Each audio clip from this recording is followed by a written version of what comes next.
On ramène comme ça dans le Midrash Echa qui est le Midrash concernant les lamentations et les pleurs que nous faisons pendant Tisha B'Av. C'est marqué là-bas que Bamistarim Tifke Nafshi Mipne Geva. Au Bololam il dit, je me cache dans un endroit qui s'appelle Mistarim. Je me cache là-bas pour pleurer pour la Gava de Am Israël. Ah, le Midrash il explique là-bas que les Malachim ils viennent voir Bololam. Ils voient que Bololam Kevechol il est triste. Et Hachem, ils lui disent quoi? Tu regrettes que tu as détruit le camp, tu regrettes que tu as fait tout ça, maintenant, Hachem il ne peut pas dire je regrette. Hachem, quand une chose est faite à l'Imidatadin, elle est émettre la mita chez le Torah, c'est le émettre. Mais Kavechol, les Malachim ne peuvent pas comprendre. Il ne peut pas comprendre que Bololam fasse une chose à l'Pidin et qu'en même temps derrière il va pleurer. Okay? Il ne peut pas comprendre ça. Alors le Midrash il dit là-bas, Mistarim. Hachem il a créé un makom qui s'appelle Mistarim. Mistarim c'est-à-dire une cachette, un endroit Kavechol. Tout ça, c'est Kavechol. Hein, il ne faut pas s'imaginer une cachette ou un chimnon là-bas. Mais là, c'est Kavechol. Au Bololam, Kavechol, il se met là-bas, et là-bas, il se met à pleurer. Il se met à pleurer pour deux choses. Gavat Israël et Gavat Ashrin. Gavat Israël et Gavat Ashrin. Alors, qu'est-ce qu'on appelle Gavat Israël? La Gava, c'est une mauvaise mida. C'est la mida Tova. C'est quoi la Gava? C'est comme si maintenant, un bonhomme, un papa, il avait un fils, c'était un champion du monde athlétique, il faisait la course roulée, et maintenant, comment dire, il a perdu la course, il se met à pleurer. Tu pleures, c'est la gava ça, pourquoi tu pleures? On ne pleure pas pour des trucs comme ça. C'est quoi la gava d'Israël? Alors là-bas, il explique comme ça, il explique que Hachem Kaviachol, il veut nous faire comprendre même le matzav où Am Israël se trouvait à l'époque du Beth Amikdash. À l'époque du Beth Amikdash, Am Israël, Rabotai, n'est pas du tout ce qu'on peut même s'imaginer, Rabotai, quand on parle d'Egdolim. C'est même pas ce qu'on peut... C'est des moussagim, qui n'ont rien à voir avec ce qu'on peut imaginer, Rabotai. C'est-à-dire c'était un monde où même le monde Goy savait Bébirou, il n'y avait pas de Safek, que Am Israël c'est Am Anikra, c'est le peuple élu, c'est le peuple d'Akadosh Baruch Hu. C'est Banim Shel Makom, c'est Banim Shel Akadosh Baruch Hu, ils ont Hachem avec eux. Les Goyim ils savaient, c'est-à-dire même les Sonim de Am Israël, les Sonim, ils savaient, bon là, maintenant la chose, on peut rien faire. Bilam lui-même il le dit, je peux rien faire sans Hachem. Il savait que Hachem Kaverol, c'est son peuple, c'est ses enfants. Donc Mimela, le monde savait qu'on ne peut pas s'attaquer à Israël. Adkedeka, que lorsque les Goïms ont décidé de faire la prise de Jérusalem, ils ont fait des tests.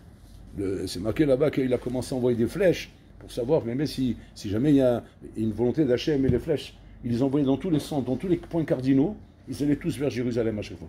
Et là, il a compris que pour l'Olam, il veut qu'on détruise Jérusalem. Mais ils n'arrivaient pas à le croire. Jusqu'à qu'ils n'ont pas vu comment ça s'est fait, comment ça s'est passé. C'est même marqué que le Beth Amikdash, lorsqu'ils ont voulu rentrer dedans pour le détruire, il s'est élevé comme une soucoupe volante.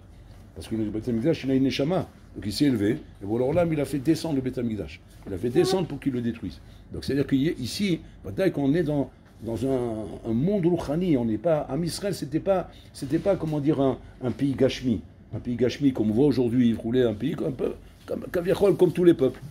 Un pays comme tous les pays du monde.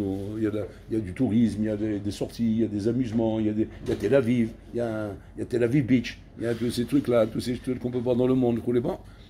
À l'époque, il y a Rak Dusha, Rak Torah.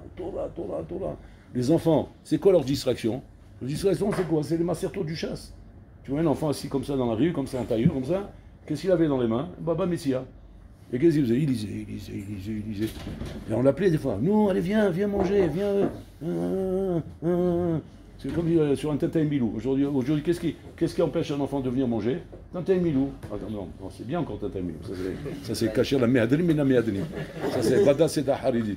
Il est sur l'iPhone. Il est sur l'iPhone en train de voir des ch'tuyotes et des bêtises là-bas. Et bien là, tu l'as bloqué avec ça. Et pour l'Olam Kaviachol, tous les ans, quand Tisha B'Av arrive, il commence à regarder comme ça ces deux tmounotes. Il voit Am Israël comment il était, il voit Am Israël comment il est maintenant. Et voilà, on a il pleure. Parce qu'il dirait, mais comment un peuple aussi haut, aussi élevé, comment il a pu devenir ça? Comment il a pu devenir des gens qui s'intéressent à des ch'touillottes, à des bêtises? Alors je leur ai donné une Torah qui est une Torah divine, une Torah où celui qui l'a goûté à l'époque, il ne pouvait pas se détacher d'elle. C'est-à-dire qu'il parlait de Torah au Botaï dans tous les recoins si par exemple quelqu'un, tu voulais faire une Torah, tu le attrapes en train de parler à la synagogue, de quoi il parlait? Il parlait d'une coucha qu'il avait dans la Gemara. C'est ça qu'on va. Mais jamais la vie de parler d'autre chose, surtout à la synagogue. Et là, parce qu'on l'attrape bien en train de parler de Torah, Rabotai. Donc, vous savez, il y avait mamash, comment dire, un kécher avec la Torah qui était un kécher Atsum, Rabotai, rien que parce que la Torah est répandue, il y avait la Gdusha, il y avait la Shrina, il y avait la sainteté dans tous les coins de rue, Rabotai. Et donc les goïms savaient très bien que quoi, chez l'Onitan, arrive Betam Gidash. On ne peut pas détruire le temple, on ne peut pas s'attaquer à Israël, c'est Am Alifra, c'est Am Kadosh, Shiif Charlit Karevela Baotai. Et cette époque, c'est l'époque du Betam Gidash. L'époque du Betam Gidash, Rabotai, est une époque donc où Akash Bourou Kaviachol, quand il regarde la différence, il se met à pleurer, il se met à matri l'ifkot, Rabotai. Une fois, un baro, il m'a demandé, expliquez-moi, Gvodarav, si vous pouvez, c'est quoi Galuta Shrina? C'est quoi la Shrina? Begaluta. Vas-y, Shrina Begaluta. Une question très difficile à expliquer. Très difficile. Shrina Begaluta, tu veux expliquer ça à un barour de notre époque. Un garçon, peut-être étant Ben Azmaniprouvé, il te dit, explique-moi c'est quoi Shrina Begaluta. Tu es à l'Ishiva, explique-moi c'est quoi Shrina Begaluta. Comment tu vas expliquer ça à quelqu'un? Et Mina Shamaim, la veille qu'on m'a posé cette question, on m'a posé cette question le dimanche. Et le samedi soir, j'ai pris un bus. C'était un bus, je m'appelle de Ramoth, pour venir à Baït Vegan, vous voulez. Donc j'ai pris un bus là-bas de Ramoth. Et c'était un samedi soir. Bon, je suis monté dans le bus. Mina Shamaim, par hasard, mais il n'y a pas de hasard. Je me suis assis au fond du bus. C'est des endroits où il ne faut jamais s'asseoir le samedi soir. Pas s'asseoir au fond du bus. Je ne sais pas ce qui m'a pris, je me suis assis au fond du bus. Je ne trouvais pas de place pour m'asseoir, j'étais fatigué. Je dis, bon, tiens une place, je suis au fond. Et puis, Tom, ils sont rentrés dans le bus, une équipe, mais une équipe de Martiens, des Martiens. Ils étaient combien? Ils étaient au moins une dizaine de Bahourim, mais toutes les sortes. Un, il est rentré, Felsemazi, il avait un coucou par devant, tout rasé, et un coucou comme ça. Un tout rasé et le coucou derrière. Un tout rasé et le coucou par là, et un tout rasé et le coucou par là. J'exagère pas, hein. Un, il est monté en fait Damka. C'est ce que c'est Damka? C'est les dames. C'est les noirs et blancs. Comme ça, tout comme ça, noir et blanc. Mais c'était plat comme ça, comme une piste d'atterrissage. Comme ça, je coupe des choux comme ça. Un autre, on mange comme ça, avec une raie au milieu comme ça, mais Taras Boulba. Enfin, le Taras Boulba, c'est une grosse raie au milieu comme ça, et des cheveux comme ça sur les côtés comme ça. Comme ça, comme un Paul Fleur. C'est comme un Paul Fleur. Et chacun avec une tsoura. Et moi, je vois ça, je dis, putain, c'est quoi ce truc-là? C'est quoi ces jeunes? Qu'est-ce qu'ils sont devenus? Maniou, des petits juifs. Maniaque. Bon. Après, je me suis dit, pourquoi tu m'as montré ça? Ma mère est allée. Et le lendemain, un barreau, il me pose une question, il me dit, expliquez-moi, Gvodarav, c'est quoi la Shrina Begalut? Zbang, banco. Alors, comme je dis, je vais t'expliquer c'est quoi la Shrina Begalut. Je vais t'expliquer c'est quoi. Regarde comme ça, et comme ça, comme ça. C'est ça, Shrina Begalut. Shrina Begalut, c'est qu'Akash Bourou Kaviachol avait installé une doucha tellement forte dans Am Israël, à l'époque du Beth Amikdash, que les Bnei Israël Rabota étaient amoureux de la Torah, amoureux des mitzvot. C'est-à-dire, c'était même pas du Misirut Nefesh. Tu n'avais pas besoin de faire des efforts, Misirut Nefesh pour étudier la Torah, pour t'asseoir étudier. C'était du plaisir, c'était du bonheur, c'était un kiff de s'asseoir étudier. À tel point que même les goïms ne comprenaient pas Bichlal. Mais qu'est-ce qui les intéresse à ce peuple? Je ne comprends pas, il n'y a rien qui les intéresse. On veut leur montrer qu'il y a des choses à voir là-bas à l'extérieur, en dehors d'Israël, en Khouslaretz, Bichlal. Mais il y a aux Israël. Qui c'est qui voit les gens en Khouslaretz? Ça n'existe pas, ça, en Botaï. D'ailleurs, vous savez que normalement, il y a la lacha interdite de voyager en Khouslaretz. Il y a 3 raisons pour qu'on doit voyager. Uniquement pour le Parnassa, Shidur ou Torah, c'est tout. Sinon, qu'il parle les Israël en Botaï. Et aujourd'hui, on passe des vacances en Khouslaretz. Ça n'existait pas, ça, à l'époque. Et pourquoi ça n'existait pas? Parce qu'on était bien. Pas seulement Israël, on ne quittait pas. Jérusalem, on ne quittait pas. Bon, là, il débarque de Jérusalem, il ne voulait plus quitter. Tellement il y avait une toucha, une sainteté. Et bon, alors là, Boché Alzekolion. Il pleure sur ça, maman, surtout pendant cette période des 3 semaines. Bon, alors là, Mistaher Alze, Boché Alze, Rabotai. Ça, c'est ce qu'on appelle Rabotai, maman, comment dire, Gavat Israël. Hachim, il pleure pour la Gava d'Israël. C'est Gava Rabotai qu'aujourd'hui, elle est dans les poubelles. Dans les poubelles. Tu vois, maman, un Yehudi, Miskinim, quand tu vois, aujourd'hui, c'est ça qu'il faut regarder. Il faut regarder un Israël Rabotai avec beaucoup de tsa'al, pas avec Shalom, de la haine ou de la colère. Quand tu vois, par exemple, les Chilonim, on a tendance, malheureusement, et c'est pas bon, il ne faut pas réagir comme ça, de dire, ouais, regarde ces mouchratim, regarde comme ils sont Mechal Shabbat, regarde comment ils font, et non, c'est pas comme ça qu'il faut regarder. Il faut regarder avec peine, et nous, on doit être Noël, comme le comportement d'Hachem. C'est-à-dire que quand on voit des Juifs jouer le Shabbat, On doit avoir de la peine pour eux. Les mamash tifkot alem. De dire mamash l'ozachoul, ishmor Shabbat. Ils ne savent même pas ce qu'est un Shabbat. Ils roulent dans les voitures. Mahli Shabbat, mamash sorfim. Sorfim et tatsman bageinam. Ils brûlent dans le geinam rabotai du chilul Shabbat. Et nous, quand on voit des choses pareilles, on doit être mystérieux de ça. On doit avoir du tsar de ça rabotai. C'est pour ça que c'est très important, même quand vous êtes dans des endroits qui ne sont pas forcément très religieux, où vous croisez des chilonim, le jour de Shabbat. Il faut leur dire Shabbat Shalom. Très important rabotai. La guide la Shabbat Shalom.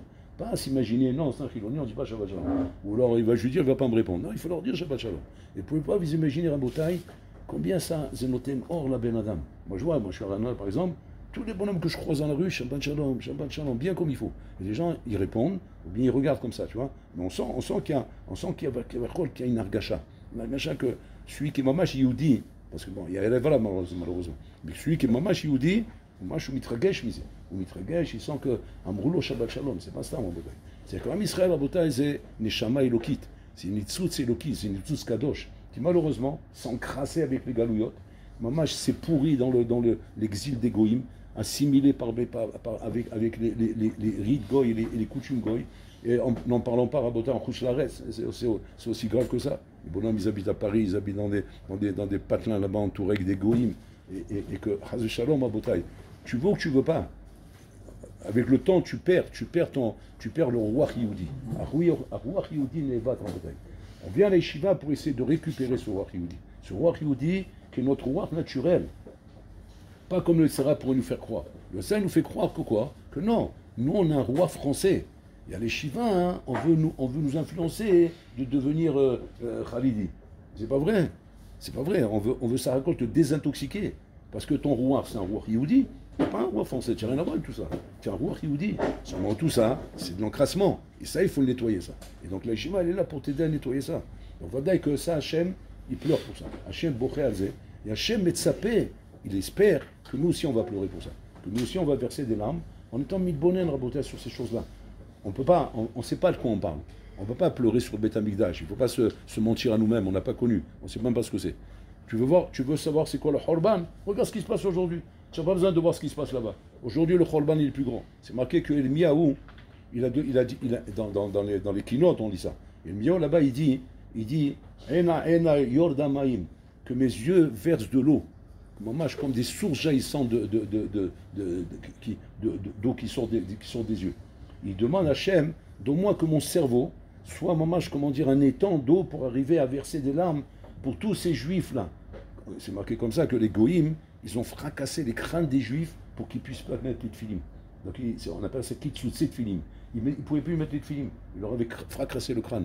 C'est-à-dire s'ils mettaient les tfilim, ils avaient des douleurs atroces. Ils ne pouvaient plus mettre les tfilim. Il dit, Miaou, quand il a vu ça, hein, il s'est mis à pleurer. Il dit, aujourd'hui, il Miaou, s'il pouvait venir dans notre dor à nous, à Botaï, il ne pleurerait pas pour ces têtes fracassées qui ne mettent pas les tfilim. Il pleurait à Botaï pour ces têtes en bon état qui ne mettent pas les tfilim. Pour ces têtes en bon état qui ne mettent pas les tfilim. Et ça, c'est plus grave. Parce que là-bas, tu avais les tfilim, il n'y avait pas de tête. Il n'y avait pas de tête. Alors, à la rigueur, qu'est-ce que tu dis? Bon, il a un nous. Ça fait de la peine, ça fait pleurer. Aujourd'hui, il y a la tête à Botaï, mais il n'y a pas les tfilim. Et ça, c'est quelque chose de noir. Quelqu'un me racontait, je vous le raconte à chaque fois cette histoire, quelqu'un qui me racontait qu'ils habitent à Bnei Brak. Et sa femme Kaviachol, ils sont juste à la frontière entre Bnei Brak et Tel Aviv. C'est à Ramat Gan. Ramat Gan, c'est la frontière là-bas. Et Ramat Gan, bon, c'est-à-dire, il y a un côté qui commence à être mitrared, et après, tu passes tout de suite au côté Chiloni. Tu rentres dans le côté Chiloni, le grand tour, les trucs, ça roule. Mais il y a encore un passage là-bas, c'est Mehouba. Et sa frère, il habite là-bas. C'est moins cher que Bnei Brak. Et donc, sa femme, elle a un Kaviachol, un Mishparton. Un Mishparton, c'est quoi un Mishparton? Mishparton, c'est comment dire, chez elle à la maison, elle a une théouda de la Iria, elle reçoit des enfants, des bébés comme ça. Et comme ça, ça dépend de l'huichour qu'elle a, elle peut en avoir une vingtaine comme ça. C'est un bon business, ça, pour la Brihim. Pour la Brihim, ça rapporte de l'argent. Parce que chaque enfant comme ça, ouais, c'est entre 2000 et 3000 shekels par mois. Chaque enfant. On fait le calcul, si tu en as 20, tu as compris tout de suite. Hein. Imagine-toi. C'est une paye de Rosh Memchala. Qu'est-ce qu'elle fait? À la maison, tranquille, naki, sanoua. Il n'y a pas de sortir dehors et s'amuser couler. Elle est à la maison, elle s'occupe de bébé, Maximum. Elle a besoin d'aide. Elle prend 3-4 jeunes filles avec elle. Elle prend une équipe là-bas. Elle s'occupe des bébés. Voilà un bon business. Là, il étudie toute la journée. Elle te rend 50 000 shekels tous les mois. Maintenant, qu'est-ce que tu veux faire des études? Pourquoi faire? Pour être docteur? Pour un cabinet dentaire? Qu'est-ce que je vais gagner là-bas? Bon, je vais gagner de l'argent. Mais combien ça va me coûter? Combien je mets? Là, tranquille. S'occupent de bébés, c'est tranquille. Ils se plaignent pas, ils font pas de grève, ils font pas de manif. Alors ça va, tu meurs. Quand tu les calmes, là. Maintenant, ils nous racontent comme ça. Maintenant, pour que ça rapporte bien, qu'est-ce qu'elle faisait? Elle prend les enfants des chilonim. Lui, c'est blinde là. C'est-à-dire, c'est un enfant, Khali, il va te payer 1500, 2000, lui, il va te payer 3500, 4000.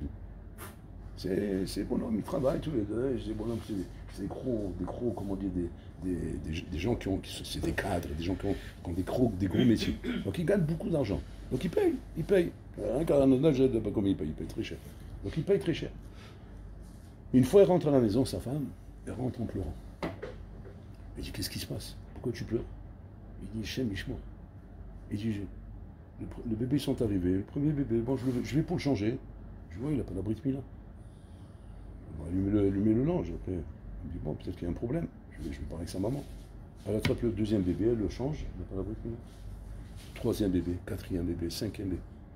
Tous les 20 bébés qu'elle avait, ils n'ont pas de Brit Mila. Elle dit, bon, elle attrape les parents. Elle dit à la mère, elle dit, vous n'avez pas fait la Brit Mila aussi? Elle dit, Chaz v'shalom, Chaz v'chalil. Comment ça fait? Mais on fait la Brit Mila. Même aujourd'hui, c'est même plus les religieux qui font la Brit Mila. Tout le monde fait la Brit Mila. C'est rien à voir avec la religion, c'est une tradition que genre même en tant que tradition, même si on parlait de la fin. Ils font la Brit Mila. Je dis nous non, on ne mutile pas nos enfants. On n'est pas des barbares. De prendre un enfant, le pauvre, 8 jours, innocent, il ne peut rien faire, il ne peut même pas se défendre, il ne peut même pas crier, il ne peut même pas se plaindre. Et qu'est-ce que tu fais? Tu le prends, et ils sont tous là comme ça, des adultes en train de chanter comme des barbares. Elia, oh, Hanavi, et lui là. Là-bas, il s'assoit là-bas, il lui met un magasin là-bas en fer comme ça. Elia, oh, et là, il y a le couteau, regarde. Attends, tu es fatigué, mais c'est quoi cette boucherie-là? C'est quoi cette boucherie? Ils sont en train de couler, et il est en train de ça, et encore ils vont le kido, ils font le gnani, et après c'est pas ça, après il faut la séouda, et là, il est en train de se tordre là-bas de douleur, là-bas derrière. Les amis là-bas, barbares, c'est des barbares. Qu'est-ce qu'ils ont fait? Supprimer la Brit Mila. Shem, elle n'a rien. Nos Ravaillom, le monde où il a basculé, on a basculé dans un monde de kofrout, on renie la religion, on renie la Torah, on renie les mitzvot, on abandonne tout, Rabotai. 1 million d'enfants aujourd'hui en Israël ne savent même pas Shema Israël, Hashem Elokeinu, Hashem Echad. 1 million d'enfants. Ça a été calculé, Rabotai. Alors, ils ont fait le calcul. 1 million d'enfants en Israël qui ne savent pas c'est quoi Shema Israël, Hashem Elokeinu, Hashem Echad. Ça, Boulorlam, il pleure tout ça. Il appelle ça Gavat Israël. Qu'Hachem a perdu son peuple, il a perdu la Gava d'Israël, l'orgueil de Israël, qui était ces choses-là en Bretagne. La fierté qu'Am Israël il avait de pouvoir dire que nous avons une Torah, nous avons des mitzvot, on se vantait de ça. On criait tout haut sur les toits. Nous faisons des mitzvot, nous avons de la Torah, et les goïms eux-mêmes sentaient qu'on était vraiment le peuple élu. Ils sentaient qu'Aviachol, qu'on avait quelque chose à leur apprendre, qu'on avait tout à leur apprendre, pas quelque chose, tout à leur apprendre. Ils étaient sur la Rabotai. Alvaï que vous nous appreniez quelque chose, alvaï que vous nous donniez quelque chose. Ils faisaient la queue, les goïms, à la porte du Beth Amikdash pour amener des korbanot Ola, pour avoir le srout de pouvoir entendre le chant des Lévim, voir la voda des Kohanim. Mais ils ne rentraient pas parce qu'ils étaient tamés, ils n'avaient pas le droit de rentrer à Rabotai. Et donc il y avait une avira comme ça, un moment de Gavat Israël, d'orgueil d'Am Israël, qui a été complètement détruit, complètement ravagé. Ravagé, mais au point que Balmena, ça c'est mamash, mais c'est parti en catastrophe où il n'y a plus rien. Et Hachem, il pleure pour une deuxième chose, Gavat Ashrina. Gavat Ashrina, c'est la dégringolade des générations. Là-bas, il y a Gavat Israël. Gavat Israël, Chaz Shalom, il a perdu son rang, le rang qu'il avait là-bas à Boudaï. Ce rang, il a été conservé pratiquement jusqu'à, on va dire, avant la guerre. Jusqu'à avant la guerre, on avait encore des vestiges. Des vestiges de bonhommes Rabotai, capables de nous épater Rabotai dans leur Torah et dans les mitzvot. Avant la guerre Rabotai. avec l'époque, bien sûr, du Khatam Sofer, Rabbi Akiva Eger, le Yeshua, le Marshal, tous ces Anakim, Rabotai, qui étaient avant la guerre. Et que maintenant, on est après la guerre. Après la guerre, Rabotai, ça a été le ravage final. Mamash, le coup de grâce. Le coup de grâce de l'Am Israël. L'Am Israël, c'est fini. Non, il n'a plus rien. Plus rien. Tout le Olam HaTorah a été ravagé. Toutes les chivotes ont été ravagées. Tout a été ravagé à Rabotai. Tout s'est reconstruit, Baruch Hashem. Tout a été reconstruit à Rabotai. Et on a remis les chivotes en place. On a remis tout en place à Rabotai. Mais la gava d'Israël et la gava de la Shrina n'est pas revenue. La gava de l'Israël, la gava de la Shrina n'est pas revenue. Donc, où elle n'est pas revenue? J'ai dit, voilà, il y a des shivot, Baruch Hashem, des Baruch Shiva, ils étudient. Et aujourd'hui, Baruch Hashem, on n'a pas à se plaindre. On n'a pas à se plaindre, on se pose même la question, même des fois, il y en a qui se posent la question, je l'ai entendu ça. Mais pourquoi il doit venir le Mashiach? Qu'est-ce qu'il va nous apporter de plus? Qu'est-ce qu'il va nous apporter le Mashiach? À part les sarot, c'est vrai. Mais si on mettait les sarot, elles étaient réglées. On a les shivot, on a les Bate Midrashot, on a des villes de Torah. C'est magnifique tout ça. En vérité, ce qui s'appare à Botaï, il s'appare à Botaï la gava d'Israël qu'il y avait ici. Ce qu'on a perdu à Botaï. Ce qu'on a perdu, à quoi ressemblait Am Israël, à quoi ressemblait tout ça à Botaï. Quand tu vois aujourd'hui à Botaï, tu vois aujourd'hui même dans le Olam HaTorah, malheureusement. C'est des choses qu'on n'a pas le droit de dire toute l'année. Assour les Daberkaka Kolashana, rien que ne serait-ce pour ne pas mettre mes quatre règles. Pendant ces 3 semaines, on a le droit de parler. On a le droit de dire tout ce qui est. Parce que ces 3 semaines représentent Rabotai, Pachouk, le bilan. Le bilan de santé d'Am Israël. Et le bilan de santé, il est comme il est. Et quand un malade, il est malade et qu'il est atteint par la maladie, même le docteur, il a l'obligation de lui dire. Il ne peut pas lui dire, non, ne vous inquiétez pas, ça ira. Non, il est malade, il est condamné, il est en phase finale, il faut lui dire. Sinon t'aimes chacun le ben adam. Assour les chacun. Aujourd'hui, il faut bien savoir où on est aujourd'hui. Aujourd'hui, on est dans une décadence chronique. Chronique, Rabotai. Chronique, c'est-à-dire, c'est pas que ce qu'on voit qui nous donne l'impression effectivement que tout va bien. Ça nous donne l'impression que tout va bien. Mais tout va mal. Tout va mal, Rabotai, et pas seulement dans le Olam Chiloni, même dans le Olam HaTorah, Rabotai. La gava d'Israël, la gava de la Shrina, elle va en diminuant, ça va en se perdre. C'est mistamek vers l'eau. C'est oler ou beyored. Oler beyored. Oler beyored. Et ce matzav, Rabotai, c'est un matzav que si le Mashiach ne revient pas, c'est pas l'impression que tu as de voir des chivos, etc., que ça va. Non, c'est des choses qui vont aller vers le bas, qui vont disparaître, qui vont qui vont disparaître, qui vont s'écrouler. Ça peut pas tenir un Botaï. Mais pourquoi ça peut pas tenir? Parce que le mal, il fait du ravage un Botaï. Peu à peu, le mal s'introduit, il rentre dans les 4 hameaux de l'Alcha, il rentre dans les Shivot, il rentre dans le Olam HaTorah, de plus en plus, aujourd'hui, de plus en plus de gens, Rabotai, malheureusement, sont connectés à Internet, de plus en plus de gens sont connectés à tous ces réseaux sociaux, tout en étant des gens Haridim, Rabotai. C'est le Ravaillon, c'est pas de la rigolade. On s'imagine, Rabotai. Moi, une fois que je suis passé prendre un gmar, chez un bonhomme, comment dire, apparemment un vrai Haridi, Rabotai. Un vrai Haridi, j'étais prendre un gmar là-bas.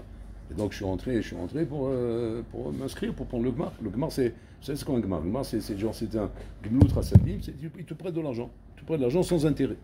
Ça, c'est un truc atsoum qu'il y a dans le Olam HaTorah, où tu n'as pas besoin de prendre l'argent à la banque avec des intérêts, où ils t'égorgent là-bas.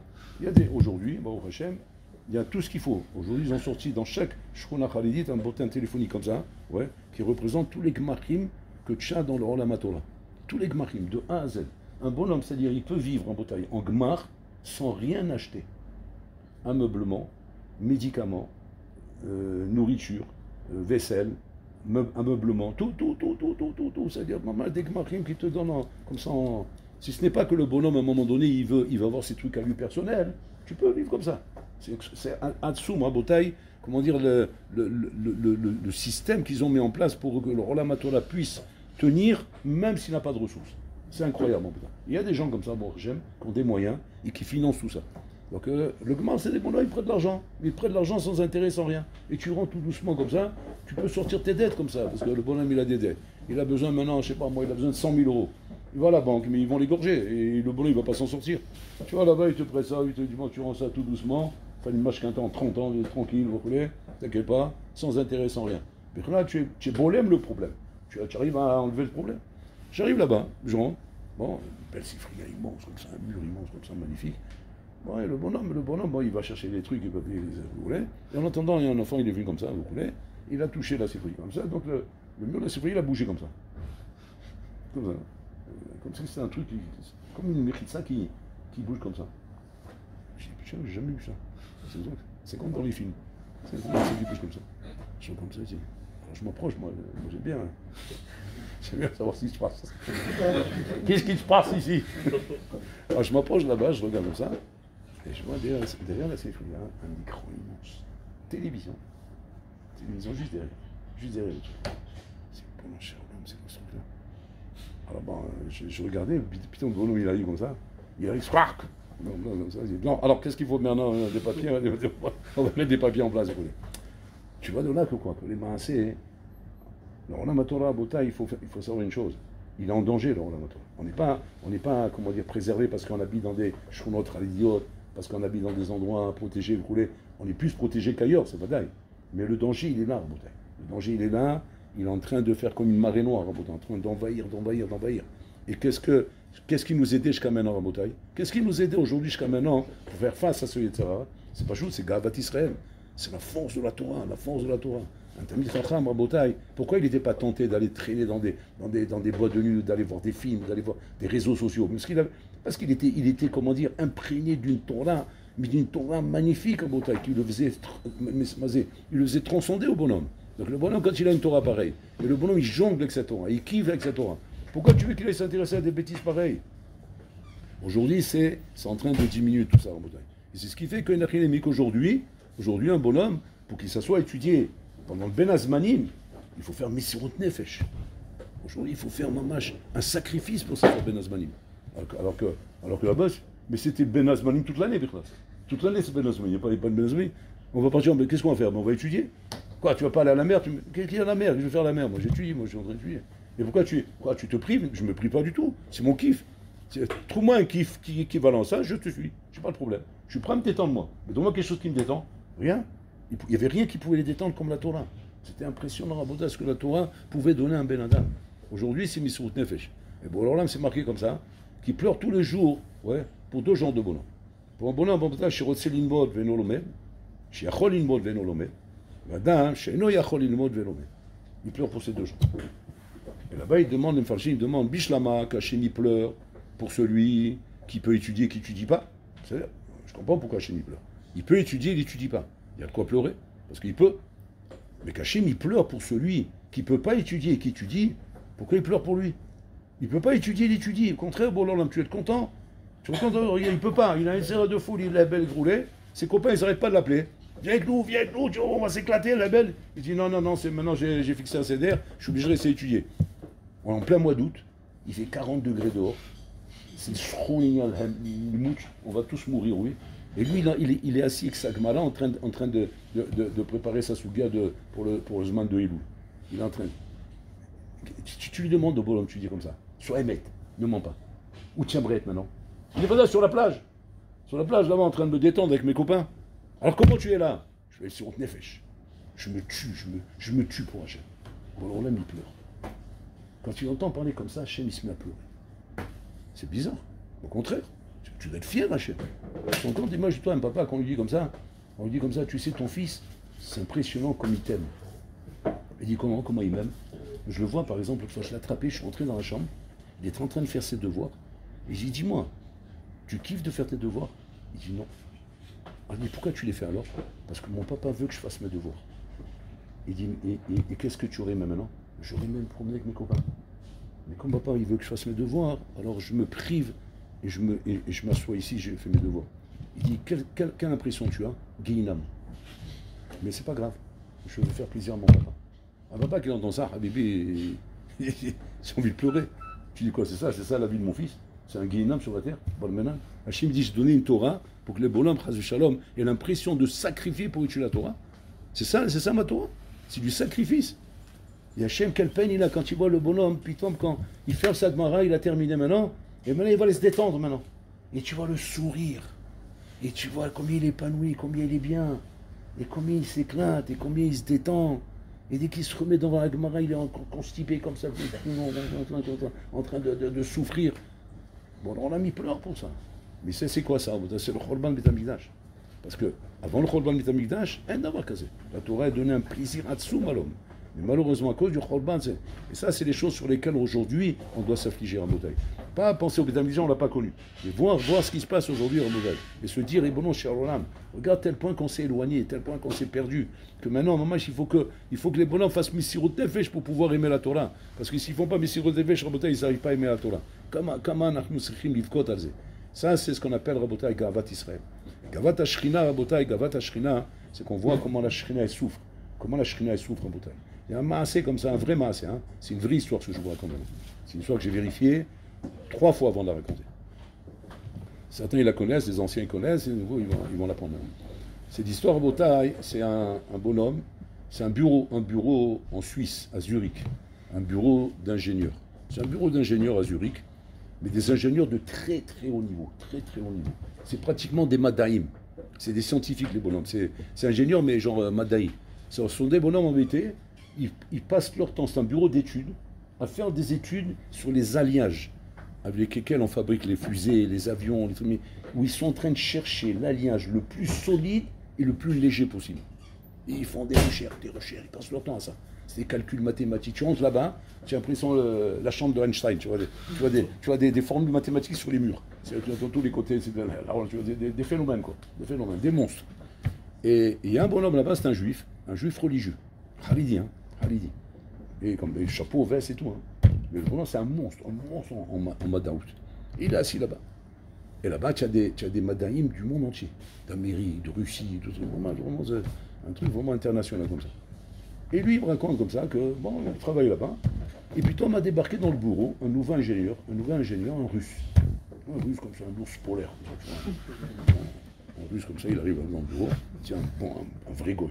Un vrai goy comme ça, un vrai cochon. 2 mètres de haut, comme ça, un cochon, 2 mètres de haut. Bon, ok, bon, et puis il est là pour travailler, il s'en fiche des bonhommes. Et il arrive le moment du repas.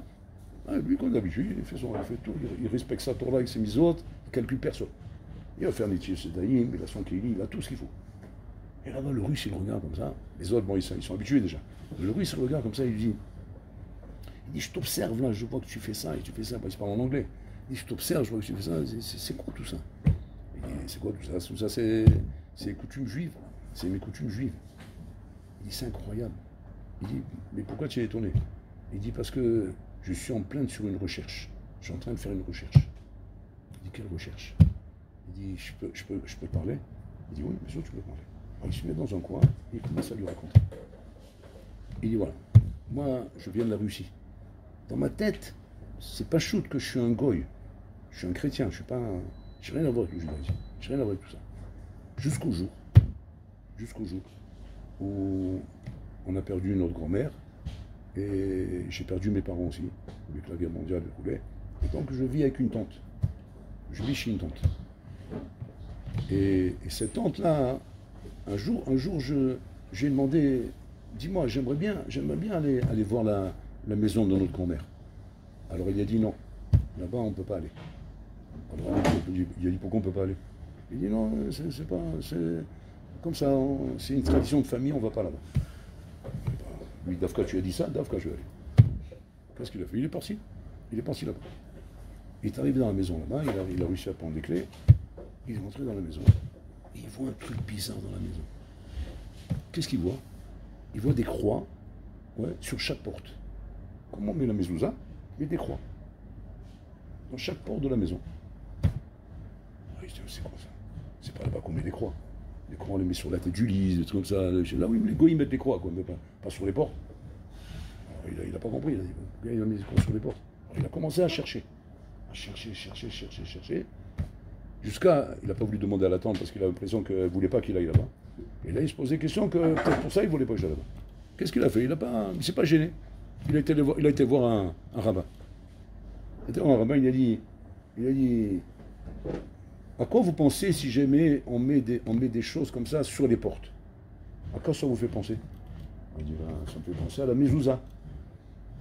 Il dit, c'est quoi mezouza? Il dit, mezouza, Pachou, c'est un étui en métal ou en bois ou en verre dans lequel il y a un parchemin. Un parchemin. C'est quoi ce parchemin? Il dit, c'est un parchemin où il y a un passage là-bas du Kiryat Shema. Et ce parchemin, il est là, Pachou, pour protéger les portes de l'Am Israël. Bon, ok. Merci beaucoup. Hop, il est parti, il retourne à la maison. Il a enlevé la croix. Il porte, il regarde, il voit un parchemin à l'intérieur avec Kriyat Shema. Il prend la deuxième croix, parchemin, Kriyat Shema. Et la troisième, et la quatrième. Il voit que c'est ce qu'il a dit, c'est des mezuzot. Mais pourquoi il a mis des croix? Il est parti voir là-bas. Il me dit là-bas, ces mezuzot là, on peut mettre n'importe quoi? Oui, et puis fantaisie, il y a plein de formes dans les mezuzot. Même une croix. Chaz ve shalom. Bon, le rabbin, il a changé de couleur. Chaz ve shalom. Ok, d'accord. Il est parti. À ce moment-là, il va chez la tante. Il dit à sa tante, pourquoi tu ne voulais pas que j'aille chez mon grand-mère? Il dit, non, il faut me dire la vérité. Il y avait là-bas des croix sur toutes les portes. Ah, il dit, tu as vu? Non, mais c'est rien, c'est parce que, tu sais pourquoi elle a fait ça? Parce qu'à l'époque, il y avait des pogroms, etc. Donc elle voulait que la maison soit protégée, elle a mis des croix. Oui, mais tu sais, Tata, qu'à l'intérieur de les croix, il y avait des parchemins. Il dit, quoi, tu as ouvert? Il dit, oui. Il y avait le Kriyat Shema là-bas. Bon, maintenant que tu sais, je vais te dire la vérité. Elle dit, nous sommes juifs. Nous sommes juifs. Et seulement le problème, c'est quoi? C'est que, à l'époque, les Russes, tous ceux qu'ils attrapaient à faire quoi que ce soit de religieux, condamnés à mort. Sibérie. Ils l'ont envoyé en Sibérie. Qu'est-ce qu'elle a fait, ta grand-mère? Elle a pris Pachout, au lieu de mettre des mezuzot, parce qu'elle était pratiquante, elle voulait mettre des mezuzot, elle s'est dit, je vais prendre des croix, je vais le mettre sur les portes, je vais mettre le claf à l'intérieur. Tmima, comme ça elle a cru. Et grâce à ça, on n'y a rien fait. Au contraire, on avait même l'impression qu'on avait affaire à une bonne chrétienne. Et c'est pas quand on te met qu'une croix sur la tête de son lit, elle la met dans toutes les portes. Bon, c'est magnifique, ça c'est beau. Mais on va demander à tout le monde de faire pareil. Et comme ça, donc il y avait une croix à toutes les portes. Mais en fin de compte, il s'avère que c'est un juif. Il a mis ça là-bas. Et ça, le bonhomme, il est en train de lui raconter à l'ingénieur. Il dit donc, je m'intéresse maintenant à mon judaïsme. Parce que maintenant, je me suis rendu compte que je suis juif. Et quand je vous vois faire tout ça, ça m'intéresse à moi. Ok, voilà l'histoire en bataille. Maintenant, ce bonhomme-là, cet ami à moi, il se retourne vers lui, il lui dit, qu'est-ce que cette histoire vient t'apprendre? Il dit, je sais pas, ça vient m'apprendre que voilà, tout est possible dans la vie. Oui, mais entre autres. Il dit, je sais pas. Il dit, je vais t'expliquer ce que c'est sur le temps. Parce que maintenant que tu es juif, je peux te dire ça. Ouais. Tu sais, il y a un principe qu'on appelle Shrina Begaluta. Shrina Begaluta. Vas-y, Shrina Begaluta. Shrina Begaluta, c'est-à-dire que la Shrina, pour ne pas abandonner ses enfants, elle suit ses enfants là où ils sont. Même s'ils sont dans la poubelle, elle rentre dans la poubelle avec eux. Okay. La Shrina est prête, Rabotai, à être mise dans une croix, pourvu que là-bas, il y a encore la mezouza, et que cette mezouza va pouvoir sauver un bonhomme comme toi, plusieurs années après, de savoir qu'il est juif. Et que grâce à ça, tu as pu être sauvé et que tu as su que tu es un juif. Ça, c'est Shrina Begaluta, Rabotai. Aujourd'hui, on ne se rend pas compte, Rabotai. Les histoires qu'on raconte sur ces trucs-là, des histoires, des trucs de... Tu demandes comment les bonhommes, ils reviennent des fois dans la Torah d'histoire, mais à dormir debout, Rabotai, à tomber à la renverse. Et tout ça, c'est Shrina Begaluta. C'est la Shrina Rabotai qui est prête à se mettre dans des endroits les plus pourris, les plus tordus, les plus trucs, pour arriver à interpeller un bonhomme et lui faire comprendre qu'il est juif. Et le ramener à la Torah, le ramener au Mizot, Rabotai. Combien de soldats là, qui vont en Thaïlande, au Pérou, Rabotai, et qui reviennent à la Torah. Combien il y en a comme ça, Rabotai? Il me racontait comme ça qu'il est parti au sommet de l'Himalaya. Au sommet de l'Himalaya, là-bas, il dit, là-bas, il y a un temple là-bas de Avodazara. Un temple d'Avodazara. Et là-bas, il est parti là-bas parce qu'il cherche des trucs spéciaux. Eux-mêmes, ils ne savent pas pourquoi ils cherchent des trucs comme ça. Et là-bas, tu arrives au temple, là-bas. Et là-bas, quand tu arrives au temple, la première année, tu dois faire Ta'am Dibour. Ça serait bien ici, hein? Ah non. C'est-à-dire, ta première année Yeshiva, Ta'am Dibour. Tu as le droit de parler qu'après la deuxième année, si tu fais une deuxième année. Sinon, tu rentres dans la maison et tu moules tout ce que tu n'as pas parlé dans la maison, tu vas débiter là-bas. Mais un an, Ta'am Dibour. Ils n'ont pas le droit de poser de questions, ils n'ont pas le droit de parler. C'est les règles du temple. Si on attrape un en train de parler, même à la plimia, il est renvoyé du temple. Donc c'est des fantômes, ils mangent ensemble. Tu entends les cuillères. Tu entends personne ne parle. Et au bout d'un an, que les bonhommes ils ont passé un an avec un Sahara qu'ils n'ont pas parlé, ils ont droit de rentrer devant le moine du temple, je ne sais pas comment tu l'appelles, ouais, le Oved Avodazara, Tu as le droit de rentrer devant lui et t'asseoir avec lui pendant 5 minutes et lui poser toutes les questions que tu veux. Et il est censé répondre à toutes les questions. Alors ce bonhomme-là, qui était un mamash, comment dire, un mefaked, c'est-à-dire un katsin de Golani, il était là-bas, il rentre chez le bonhomme, il rentre chez le prêtre là, il lui dit, j'ai une seule question. Il dit, c'est quoi ta question? Alors il dit, ça doit être une question corsée. Il dit, ouais, en tout cas, elle me dérange. Il dit, c'est quoi la question? Vous pouvez m'expliquer comment ça se fait qu'il y a ici 80% des bonhommes qui sont là sont des juifs? Tous les gens qui sont là, 80% c'est des juifs. Il m'explique pourquoi. Alors le prêtre, il le regarde, il dit, ça fait 40 ans que je suis là. Pardon, ça fait 80 ans que je suis là. Parce qu'en fait, ils sont là-bas de père en fils. De père en fils. 80 ans que je suis là. Jamais de ma vie, j'ai entendu une question si bête que ça. Jamais de ma vie. Il dit, je suis déçu. Je suis déçu après un an de Ta'anit Dibour, où tu as entendu les chokhmot les plus grandes du monde, et que c'est ça ta question. Il dit quoi? C'est quoi la réponse? C'est pas shoot. Parce que dans le monde, il y a 80% de juifs.